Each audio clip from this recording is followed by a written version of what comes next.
justice for Zubeen justice for Zubeen অসমত বসবাস কৰা প্ৰতিজন নাগৰিকে তাকেই বিচাৰিছে আজিৰ তাৰিখত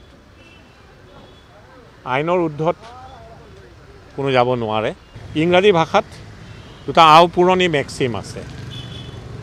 justice delayed is justice denied যদি জাষ্টিছ দিবলৈ যাওঁতে দীঘলীয়া সময়সীমা লাগে তেতিয়াহ'লে নিশ্চিতভাৱে সমল হেৰাই যোৱাৰ সম্ভাৱনা থাকে একেদৰে আৰু এটা মেক্সিম আছে justice hurried is justice buried যদি জাষ্টিছ দিবলৈ যাওঁতে আৰক্ষীয়ে তদন্ত প্ৰক্ৰিয়া খৰকটীয়া কৰে তেতিয়াহ'লেও সমল আহৰণ কৰাত আৰক্ষী সক্ষম হৈ নুঠিব পাৰে তেতিয়াহ'লে এখন সাৱলীল চাৰ্জশ্বীট দাখিল কৰাত আৰক্ষী ব্যৰ্থ হ'ব পাৰে তেনে ক্ষেত্ৰত আদালতত চাৰ্জশ্বীট দাখিল কৰিলেও চাৰ্জশ্বীটৰ মানদণ্ড যদি উচ্চ মানদণ্ডৰ নহয় তাত উপযুক্ত সমল যদি সন্নিৱিষ্ট হৈ নাথাকে তেতিয়াহ'লে কিন্তু আৰক্ষীয়ে যিসকল ব্যক্তিক গ্ৰেপ্তাৰ কৰি চাৰ্জশ্বীট দাখিল কৰে বা অন্যথাই তেনে ব্যক্তিসকলক দোষী বুলি আঙুলি টোৱালেও আদালতৰ মজিয়াত কিন্তু তেওঁবিলাক হাৰি যোৱাৰ সম্ভাৱনা বৃহৎ পৰিমাণৰ থাকে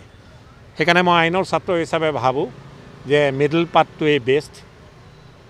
justice hurried is justice buried সেইটোও নহওক জাষ্টিছ ডিলেইড বা যিটো ফকৰা যোজনা মই আওৰালোঁ দুইটাৰ মধ্যপন্থাটোৱে সম্পূৰ্ণ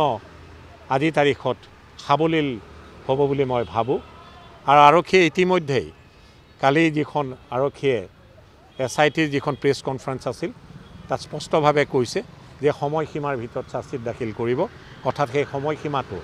আইনত যিটো লিপিবদ্ধ আকাৰত আছে ধাৰাটো হৈছে ছেকশ্যন 187 BNSS তাৰ এই সময়সীমাটো হৈছে 90 দিন পুনৰবাৰ দোহাৰিলোঁ খুব খৰখেদা কৰিলেও সমল আহৰণ কৰাত আৰক্ষী ব্যৰ্থ হ'ব পাৰে আৰু খুব যদি দীঘলীয়া কৰে তেতিয়াহ'লেও সমল বিলুপ্তিৰ পথলৈ গুচি যোৱাৰো সম্ভাৱনা থাকে পুনৰবাৰ দোহাৰিলোঁ মিডিল ৰাস্তাটোৱেই আনন্দ সুন্দৰ হ'ব আৰু আইনত যিটো লিপিবদ্ধ আকাৰত আছে সেই কথাখিনিৰ ঊৰ্ধতটো কোনো যাব নোৱাৰে আইনৰ ঊৰ্ধত কোনো যাব নোৱাৰে সেইকাৰণে সেই সময়সীমাটোত আৰক্ষী ষ্টিক কৰি থাকিব বুলি মই আশাবাদী আৰু আৰক্ষীয়ে সেই কথাটো ইতিমধ্যেই ৰাজহুৱাভাৱে দোহাৰিছে যে সময়সীমাৰ ভিতৰত আৰক্ষীয়ে চাৰ্জশ্বীট দাখিল কৰিব বৰ্তমানলৈ যি তদন্ত প্ৰক্ৰিয়া চলিছে নিশ্চিতভাৱে ভিচেৰা ৰিপৰ্ট আহি পাইছে পষ্টমৰ্টেম ৰিপৰ্ট আহি পাইছে সমল আৰক্ষীয়ে আহৰণ কৰিছে বিভিন্ন ব্যক্তিৰ সাক্ষ্য গ্ৰহণ কৰিছে ছিংগাপুৰত বসবাস কৰি থকা বিভিন্নজনৰ আজিও কেইজনমান সম্ভৱতঃ হাজিৰ হৈছে তেওঁলোকৰ ইয়তত থকা ব্যক্তিসকলৰ সাক্ষ্য গ্ৰহণ কৰিছে সাধাৰণতে আজিৰ তাৰিখলৈ সম্ভৱতঃ সঠিক দিশত চলি থকা বুলিয়ে ক'ব লাগিব সকলো আশাবাদী এই তদন্তৰ ওপৰত অসমত বসবাস কৰা সকলো ভাৰতীয় নাগৰিকৰ ভাৰতবৰ্ষত বসবাস কৰা সকলো ভাৰতীয় নাগৰিকৰ আনকি বিশ্ববাসীয়েও এই তদন্তৰ ওপৰত তেখেতসকলৰ চকু নিবন্ধ হৈ আছে মই ভাবোঁ আৰক্ষীয়ে সাৱলীলভাৱে তদন্ত কৰিব সকলো সমল গোটাব আৰু সময়সীমাৰ ভিতৰত চাৰ্জশ্বীট দাখিল কৰিব যাতে আৰক্ষীয়ে চাৰ্জশ্বীটত যাক দোষী বুলি আঙুলি টোৱাব পাৰে সেইসকলে আদালতৰ মজিয়াত ট্ৰায়েলৰ জৰিয়তে যাতে উচিত শাস্তি পাব পাৰে সেই পথ যাতে প্ৰশস্ত হয় তাকেই কামনা কৰিলোঁ জয় আই অসম